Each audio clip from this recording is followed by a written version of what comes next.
Well,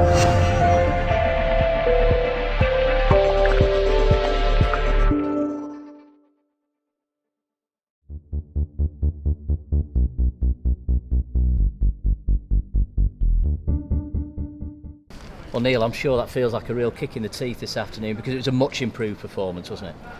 I thought we were very good. I thought it was when you're low on confidence, I thought the attitude and commitment to the players, was fantastic. We've played Saturday, they haven't, and then most of the team played. Played again today. Obviously, Paul Connolly was due to play today, but good luck to him, and hopefully everything's okay. But I got a text at 4:19 this morning to say that his wife has been taken into hospital early, 5 weeks early. So we wish him well, but I was made up with the lads today. They've given everything that they possibly can, and I don't know. I keep saying it. I mean, someone must have a voodoo doll of something, or I ran over some black cats or something, because I've never known. Results haven't been great. We know that, and in the main, we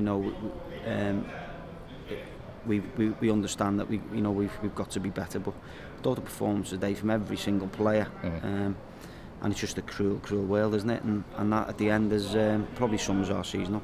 I think Carl Ledgham's run over a couple of cats as well. He's hit the woodwork twice today. Very unlucky with the second one as well.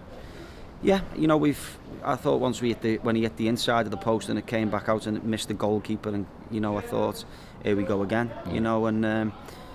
But we got jittery at the end. We got jittery, and we talked about giving silly free kicks away. We talked about throw-ins. That's what they do a lot of, and you could see that we dealt with everything. Andreas had a bad back, and the goalkeeper. So he's struggling. As I say, we were short on numbers, but every one of them's come and give a great account of themselves. And we've got to keep that fight. We've got to take the positives from the game. And young Delisle's got another 90 under his belt. I thought it was excellent. If there's one criticism, you've conceded a cheap free kick there at the end, and that's what's cost you. And a couple of times that you've given away free kicks needlessly today. Yeah, and you were told about it. You were told about the throw-ins. We can clear the ball. Let's clear it as high up the pitch as we possibly can. But yeah, I think that's just nerves. We're getting close to finally getting a win on the board. And I just think lads are trying too hard to get back in. And what can you say? Kay's gone in there, and we've put him on because they've just manned it off. They've, and we know that we're going to be putting a lot of throws, a lot of balls in the box. So we've had to put him on to hopefully give his hand, defensively. And unfortunately, we've missed a header. We give a silly free kick away. We've missed a header at the back post. I thought it'd actually gone over the net from where I was, and then it's dropped, and he's virtually in the goal. And but yeah, these things are sent to try us. But much improved performance, but unfortunately not 3 points. Baggy and Brewster used their pace to good effect today, but when you needed a goal, Johnny Margate stepped up. He had a fairly quiet game, but it's the sign of a natural finisher, a natural goal scorer, isn't it? When nothing seems to fall for you, and when it does, you've got to take the chance. He took it well.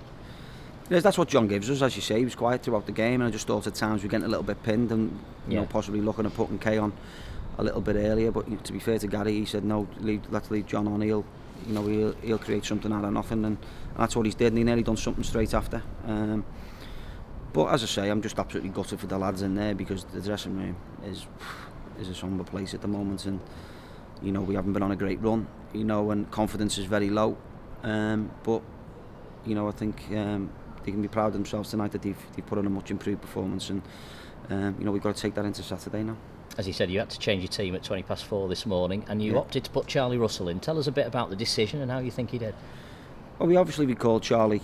Not at 4:20. No, not 4:20. We called him earlier in the week, and I brought him in and asked him on Saturday just to look at us. He hasn't seen us for a while because he's been away at Lancaster, and I thought it would be unfair to throw him in against Harrogate at home in front of the home crowd on Saturday without really seeing us and ask what his responsibilities are.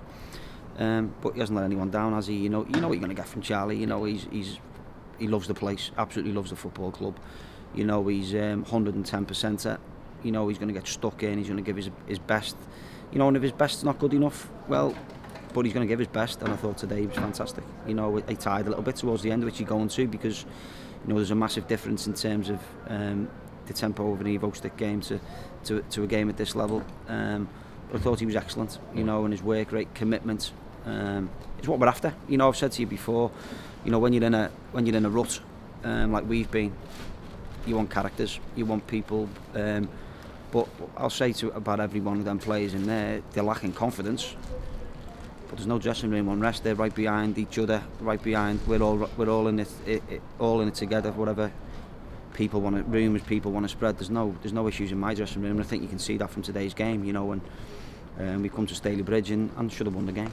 Important now to build on the positives from today, isn't it, to take into that game at the weekend? It is. We've got to build on the positives. Unfortunately, we've conceded the goal. When we did, and how we did. But you've got to build on it. I keep just said in there. Unfortunately, you can't do anything about the past. We'd like to. You can reflect on the past and you can analyse the past and try and take that forward for the future. But it's no good, going back and hammering ourselves over. What we've got to take is the positives out the performance. And the positive out the performance, I thought Sean O'Hanlon has probably had his best game for the football club alongside the North Ferriby game. So worthy man, and that's 2 games in 48 hours. So he's got no excuses regarding tiredness. Chris Smalley just goes effectively about his business. I thought Carl Lewis in midfield, bossing, winning headers, tackles. And we know we're a little bit short in areas, squad-wise. You've seen today we've only got 17 players. I think we've only got 15 of our own now, 14 of our own. But we'll be bringing a couple of players in this week. Definitely one coming in tomorrow, unless something's changed today. But we one coming in tomorrow. Give us a bit more in midfield. I've just said to the lads before the game, I've got to analyse where we're at as a group of players now. But the gutting thing is we dropped 2 points and we really needed to win here today. Good effort, well done. Thank you.